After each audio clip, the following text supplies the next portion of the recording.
ذرا سوچیں، ایک ایسی قوم کے بارے میں جس کا ذکر صدیوں پرانی کتابوں میں موجود ہے، ایک ایسی طاقت جو بے شمار ہے، بے قابو اور بے رحم۔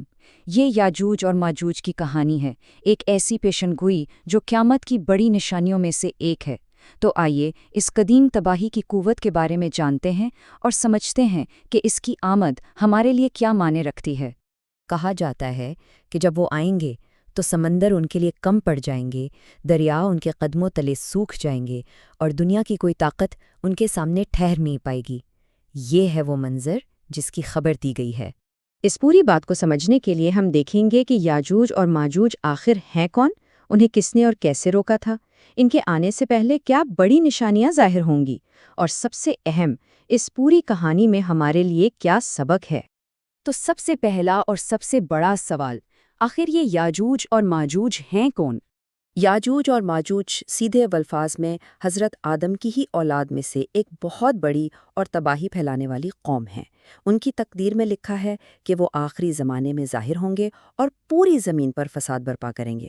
روایات میں ان کے بارے میں کچھ باتیں بتائی گئی ہیں، جیسے کہ ان کے چہرے چوڑے ہوں گے، آنکھیں چھوٹی، اور وہ ہر اونچائی سے ایک سیلاب کی طرح اتریں گے، اور ان کی تعداد، اس کا تو کوئی حساب ہی نہیں۔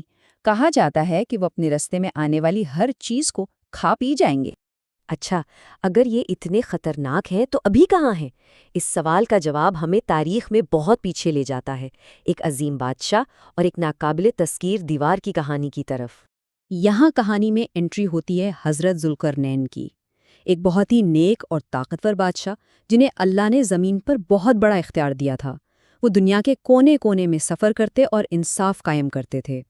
تو ہوا یہ کہ اپنے ایک سفر کے دوران وہ ایک ایسی قوم کے پاس پہنچے جو یاجوج اور ماجوج کے ظلم سے بہت پریشان تھی۔ انہوں نے مدد مانگی۔ تب حضرت ذوالقرنین نے لوہے کے بڑے بڑے بلاکس سے 2 پہاڑوں کے بیچ کی جگہ کو بھرا، اسے آگ سے دہکایا اور پھر اس پر پگھلا ہوا تانبا ڈال دیا۔ اس طرح ایک ایسی مضبوط دیوار بن گئی جسے توڑنا یا پھلانگنا ناممکن تھا۔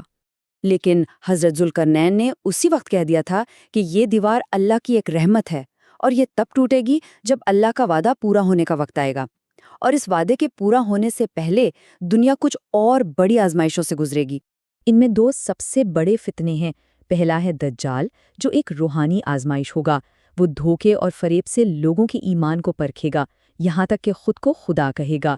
اور دوسرا فتنہ ہے یاجوج اور ماجوج کا، جو ایک جسمانی آزمائش ہوگی۔ یہ اپنی بروٹ فورس اور بے پناہ تعداد سے دنیا پر غالب آنے کی کوشش کریں گے۔ تو واقعات کی ترتیب کچھ اس طرح ہوگی، پہلے دجال ظاہر ہوگا، پھر حضرت عیسیٰ علیہ السلام کا نزول ہوگا، وہ دجال کو شکست دیں گے، اور اس کے بعد ہی وہ وقت آئے گا جب یاجوج اور ماجوج کو روکنے والی دیوار ٹوٹ جائے گی۔ اور جب وہ دیوار ٹوٹے گی تو انسانیت پر ایک ایسا سیلاب آئے گا جس کا تصور کرنا بھی مشکل ہے۔ اور یہ دیوار کوئی اچانک نہیں ٹوٹے گی، یہ آہستہ آہستہ کمزور ہو رہی ہے۔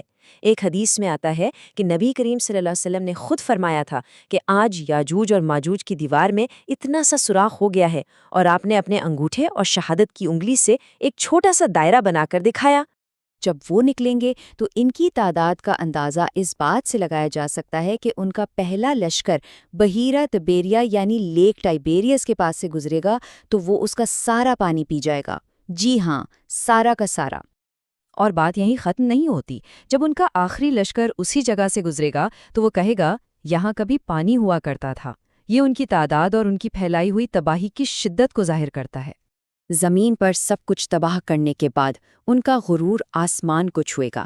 وہ کہیں گے، ہم نے زمین والوں کو تو ختم کر دیا، چلو اب آسمان والوں سے لڑتے ہیں۔ وہ آسمان کی طرف تیر چلائیں گے، اور اللہ کی طرف سے ایک آزمائش کے طور پر وہ تیر خون سے لت پت واپس آئیں گے، جس سے ان کا غرور اور بھی بڑھ جائے گا۔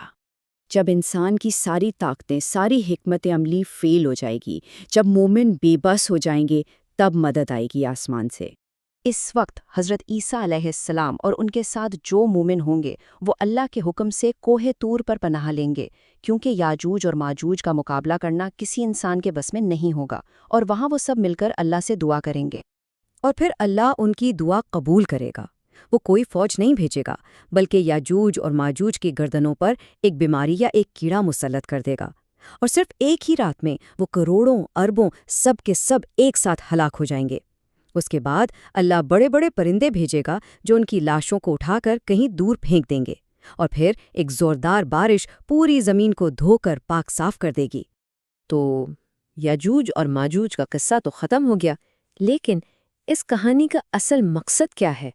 اس سے ہمیں کیا سیکھنا ہے؟ اس بڑی تباہی کے بعد زمین پر ایسا امن اور ایسی برکت آئے گی جس کی مثال نہیں ملتی۔ کہا جاتا ہے کہ ایک انار پوری جماعت کے لیے کافی ہوگا اور اس کا چھلکا اتنا بڑا ہوگا کہ لوگ اس کے سائے میں بیٹھ سکیں گے۔ لیکن یہاں ایک اور اہم بات ہے، یہ سکون، یہ خوشحالی، یہ بھی ہمیشہ کے لیے نہیں ہوگی۔ دراصل یہ خود ایک نشانی ہوگی کہ دنیا کا سفر اب اپنے آخری باب کی طرف بڑھ رہا ہے اور وقت ختم ہو رہا ہے۔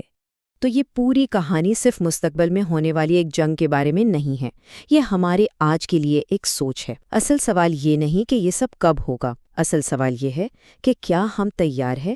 کیا ہم اپنی زندگی اس دن کی تیاری میں گزار رہے ہیں جب ہر عمل کا حساب ہونا ہے اور باقی صرف اللہ کا فیصلہ رہنا